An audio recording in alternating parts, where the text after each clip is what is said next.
here we are. I'm sitting in this 1984 CJ7. This is John's. He's had it forever.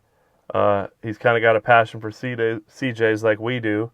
And we just kind of finished up a big round of work on it. So I'll show you what we did. So to start with, look in here. And you notice it's got air conditioning. So not very often you find a CJ7 with air conditioning. Awesome. Even with the top off, you want to blow that right on you when you're wheeling.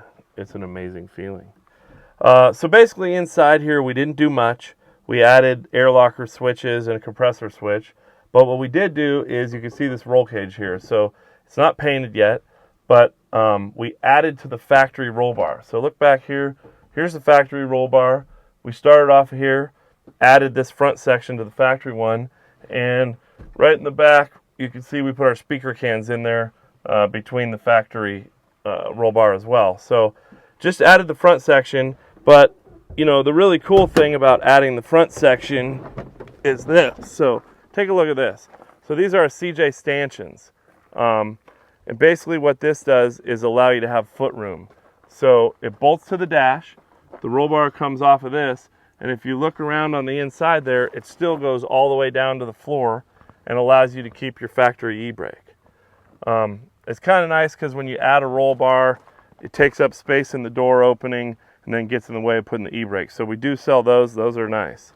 But the big focus is basically what we did to the suspension. So this Jeep is a spring over, and it's on the BDS 2-inch Wrangler leaf springs.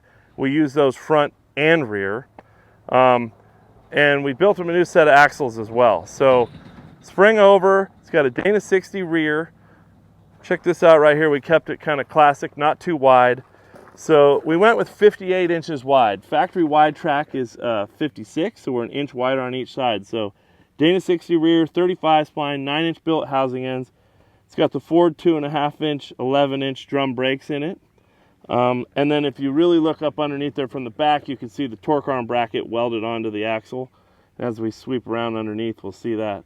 One other thing we did on this is we did our adjustable leaf spring perches. So if you zoom in on that leaf spring perch there, you see that Allen head bolt right there. So that allows you to slide the axle forward and back in the wheel well and really make it fit the stock fender opening easily. So John didn't want to have TJ fender flares, YJ fender flares, you know, take away from this factory CJ look. And these are 36s. So once we got it all done, we went ahead and used those adjustable perches, flexed it out, moved it forward and back so it just fits into this factory wheel opening when it's flexed out. While we're standing right here, 15 by 10 black steel wheels, kind of classic to put 15-inch tires on this thing, keep it OG CJ style. Underneath, we did the YJ springs and spring over, but we also did our own cross-member belly pan setup. And it's got a 1310 CV rear driveline. You can see the torque arm underneath there on the other side, kind of tucked up in as well, coming off the axle. Then in the front, we went ahead and put our CJ frame plates in here. And then we did our shackle reversal with the shackle sleeve through the frame. It's got just the quick and easy Ford shock towers. And then we went ahead and built a Dana 44 for this thing.